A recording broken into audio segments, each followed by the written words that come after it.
What is up, YouTube? It is Doc here, Docky Style Gaming, and I am back at it again with another Godfall video for you all today. Now, of course, the one day of the week that I don't upload videos is the day that we get some brand new footage. We also got some new information, but we got that a few days ago, and I was saving that for a separate video. But I was like, you know what? I'm gonna put it all in this video. We got new footage, a bit of information about microtransactions in game, and a small, very small amount of detail about the very first expansion in Godfall. And then when it comes to footage, we finally have got footage for the Phoenix Valorplate. The Valorplate that has been shown all the way back since December of 2019 at the Game Awards trailer. One of the very first Valorplates that we've got to see along with Silvermane and Greyhawk. We're finally getting some footage for it. Now, we got a very small amount of leaked footage months ago, but now we actually get to see some true gameplay of the Valorplate in action and the Archon mode as well. And of course, this came surprisingly from some more Japanese footage. So though there was a lot to translate, I decided not to make this a full translation video because I've already done 2 of those and now people are copying those. So I was like, let me switch it up a bit and just break down the most important aspects of this video, breaking down some of the loot because we actually get to see how loot is going to drop in this game and I love it. And then we're going to break down the Archon abilities and a bit of the Phoenix Valorplate's gameplay along with some of this information that we got from some of these new articles. So without further ado and any more delaying, let's hop into this brand new footage. So yesterday we got some brand new footage of, again from Japan, some more Godfall gameplay where we got to see essentially the main campaign. But this time we got to see what happens right after the campaign and we got to see some hands-on gameplay with the Phoenix Valorplate. Now, as I mentioned in one of my previous videos where I translated the dialogue, the character's name is Ravena. It might be pronounced differently, but it's spelled like Raven and then N-A. So Ravena is essentially the female within the Phoenix Valorplate, but what was interesting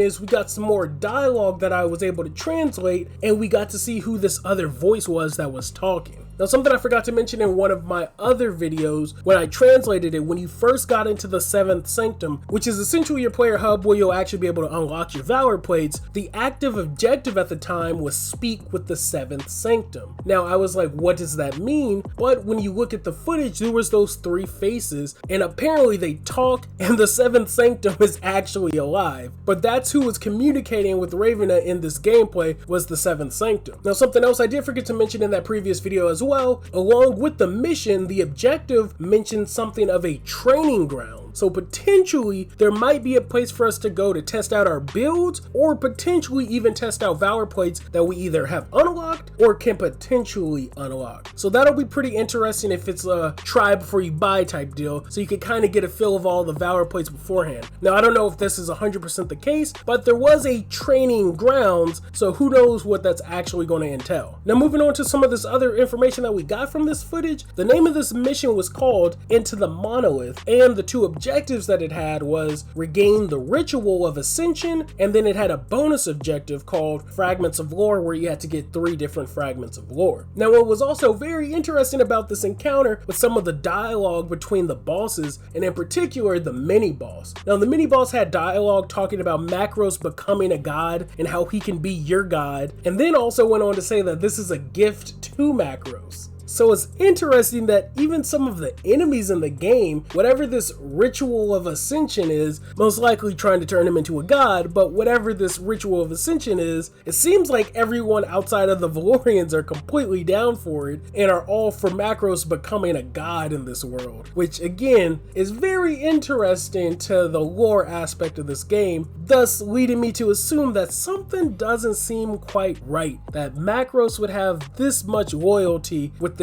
all of the realms. But again, that's more lore speculation and I'll get into that probably in some other video. But now let's move over to the Phoenix Valorplate. So now with the Phoenix Valorplate, we actually got to see the Archon ability in action for the first time. Now, it's kind of a blink and you miss it type thing because you probably won't even notice what's happening, but we've kind of actually seen it all along and never put 2 and 2 together, and it makes sense for a Phoenix Valorplate. Now, previously when we first got that leaked footage, I had mentioned that Phoenix might be a DPS based Valorplate, because at the time we really hadn't had any footage on Phoenix, so all we got to see was most of her attacks had this glow behind it, specifically a red glow behind it. So it seemed kind of interesting that maybe most of her attacks were charge attacks or heavier attacks that dealt extra damage, but looking at her Valorplate's Archon mode, it seems that it might be just that, a DPS fire-based damage buff. Now again, with the character named Phoenix, of course you would assume that her ability would have some form of a fire buff in it, but you can actually see it when she's attacking the enemy. You see her dealing much more damage, and you also start to see that occasionally the enemy ignites and starts to burn. And like I said, we potentially saw this all the way from the start. The very first Godfall trailer that dropped in 2019, we see Phoenix pick up a sword, the Eclipse particularly, and set it on fire.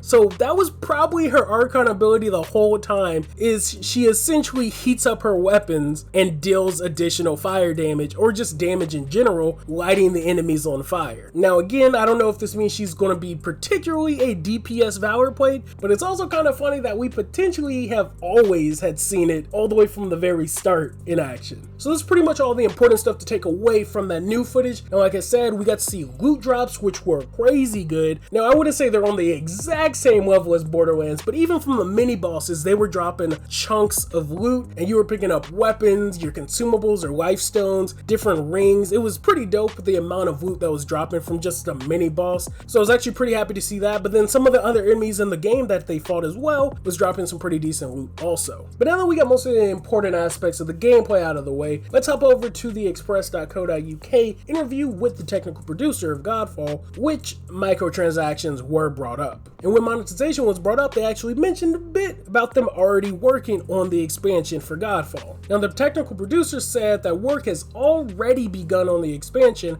that will be launching in 2021. He also said that there will be plenty to keep PS5 fans busy until then though, with this fair share of shiny new loot for players to unlock, which will not be linked to microtransactions. Now pretty much when asked why they decided to go that route, he went on to say that it wasn't a difficult decision. He said, "It was a decision we took seriously and spent quite some time deliberating, but ultimately we felt if any of the main game's experience, including our incredible work our artists have poured into development, was gated behind microtransactions, we would be doing a disservice to our players and team." He then finished it up by saying, "Now that we're locked in for a November 12th launch on the PS5 and PC, our team is beginning to plan and create content that will be delivered in an expansion releasing later in 2021, and that we will share additional information around that content and standalone cost at a later date." So there we have it right there, them mentioning that there is no microtransactions in the game, and though they have mentioned it before, it is nice for them to explain a bit why they decided to go this route. Now it is interesting that they are already working on the next DLC or the first expansion for the game, especially before the games even come out. That kind of gives me high hopes that the game's in a pretty good spot to where they can actually focus part of the team on working on new DLC, and potentially another half of the team testing bugs and things on the game before it actually launches. So I'm actually pretty happy with what's being said, because potentially this game seems to be in a much better state than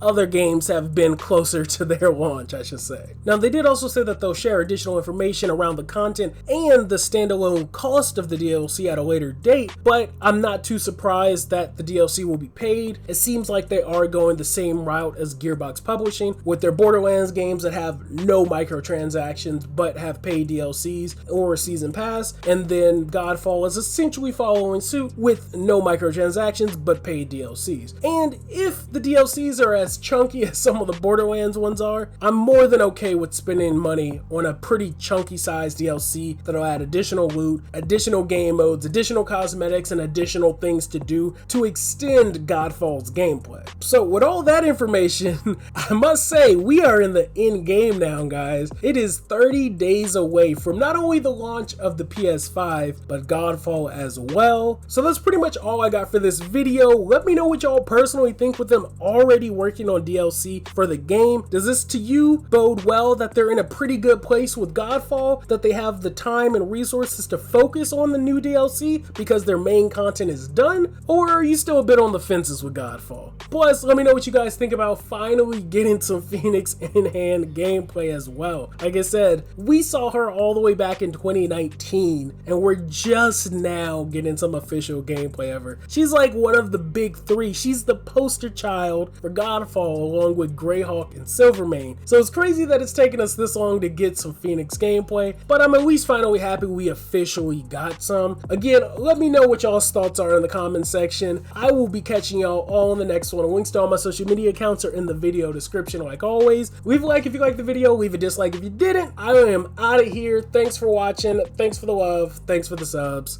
Peace.